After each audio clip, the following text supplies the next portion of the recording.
This is project-based learning explained.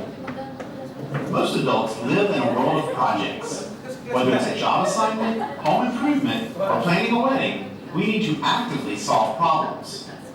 But unfortunately, schoolwork looks more like this than this. Let's take a look at this project-based world. Meet Claire. She was recently presented with a challenge. Her company, Super Suds, makes soap, and it was up to her to find the most earth-friendly way to produce it in the future.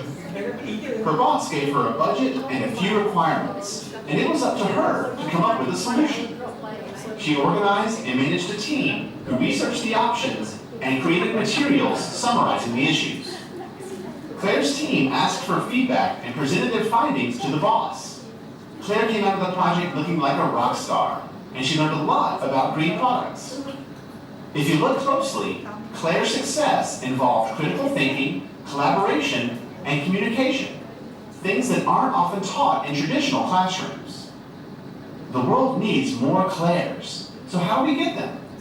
The answer is project-based learning, or PBL. By focusing students on a project, teachers put them on a path that deepens their knowledge and builds skills they'll need in the future. Here's what I mean. Mr. Simmons has always been a good science teacher, and his students do well on Friday's tests. Unfortunately, what they learned was gone by Saturday morning. That wasn't good enough for him. Soon he learned about project-based learning and decided to give it a shot. Mr. Simmons got the idea for his first project on microorganisms when nearly half of his students were suddenly absent with the flu. He asked his students why they thought so many of their classmates got sick at the same time. That lively discussion produced a lot of good questions and a list of things the kids wanted to know. Mr. Simmons then announced their project was to help elementary school kids understand how can we not get sick. After dividing the class into teams, he got them started on the project. It was up to the students to ask questions, research, collaborate, give each other feedback, and figure out the best ways to make their points clear to children. One team chose to make an educational video on the connection between hand washing and avoiding the flu. Another chose to create posters to show how viruses spread. The project teams showed off their final work to an enthusiastic audience of parents and their children at a nearby elementary school. Sitting in the front row was our good friend and local rock star Claire, who saw a bit of herself in the students. It was clear that the project was a success for the students, the audience, and Mr. Simmons. His students practiced critical thinking, collaboration, and communication.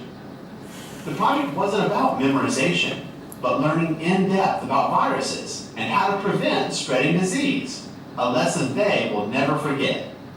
At the end of the presentation, Claire introduced herself to the students and told them that they were rock stars and that the world needs more people who can think like them. To learn more about project-based learning, go to BIE.org.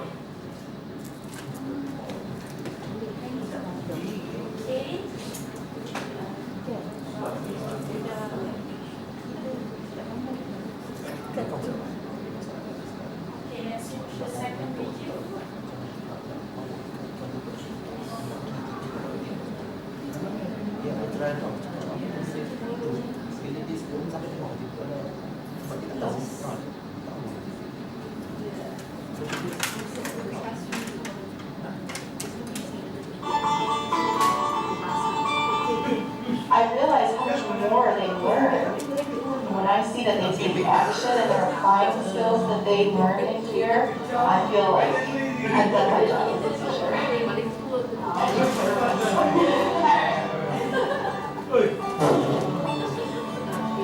Input-based learning is just a fancy word for curiosity, right? So tell me what child is not curious. We as humans all question. That's how we learn. So the students should be questioning all the time. Questions? We're trying to ignite passion and relevance. It's not just about finishing that assignment. It's about being able to explore something I'm really interested in. The basic steps in Uber daily learning. Come up with a rich question.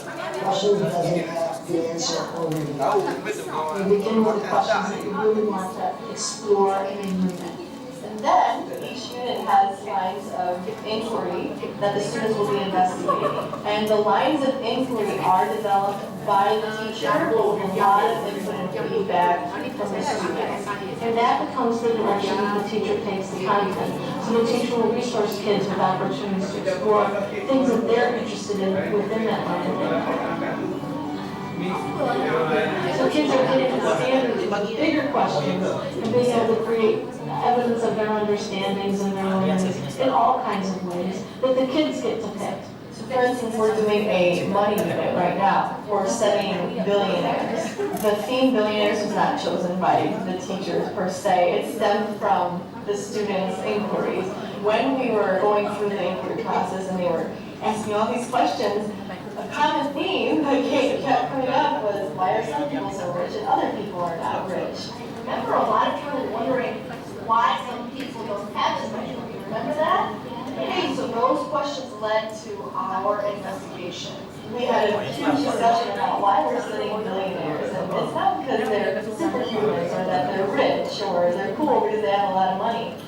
We are looking at character traits, and we were talking about what do these people have that enables them to be this successful. You're doing a keynote about Ralph Lauren's cars. We have a giant car collection. We're asking ourselves some questions, and then we looked on Wikipedia and searched up the questions. We want to invent something. We're about to influence society about what he did, how much money he gave to charity. About this one. Why would I really care about someone donating money to charity? Because she helped someone, and then she goes the girls. We're opening up learning by letting kids decide, hey, what am I really interested in science? What am I really interested in social studies? What am I really interested in literature? Giving them a whole list of potential things and letting them do the inquiry and research and make those connections. So if you have a dystopia, like you could say that Hunger Games would be one of the resources because it's a fiction story that actually plays out in a dystopian region. Inquiry-based learning, you're still doing it in a core way, but you're actually picking what you want to learn. All of a sudden we see our students doing things that really matter to them, and they're excited and they're passionate and they want to talk about what they're learning. They're inspired, they're reflective, they struggle. That is a true education.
Okay, teachers, sorry, allow me to deliver this one in Bahasa, Bahasa Melayu. Okay, this is actually your CEFR. Remember your curriculum standard sekolah rendah CEFR? And we did our semakan on 2017. And in your CEFR, DSKP CEFR, we have that semakan 2017, which is the latest one. And we have the very, very latest one, which is our CEFR aligned curriculum that just since 2018 January. Okay? Now, peraturan pendidikan. All the curriculum must be based under Akta 550 di bawah Akta Pendidikan 1996. Okay, the latar belakang. I already mentioned this on my first day. Starting from 1983, okay, we have curriculum baru sekolah rendah. And then, 1993, we have curriculum bersepadu sekolah rendah. Followed by 2003, we have KBSA set makan. And then on 2011, we have curriculum standard di sekolah rendah KSSA.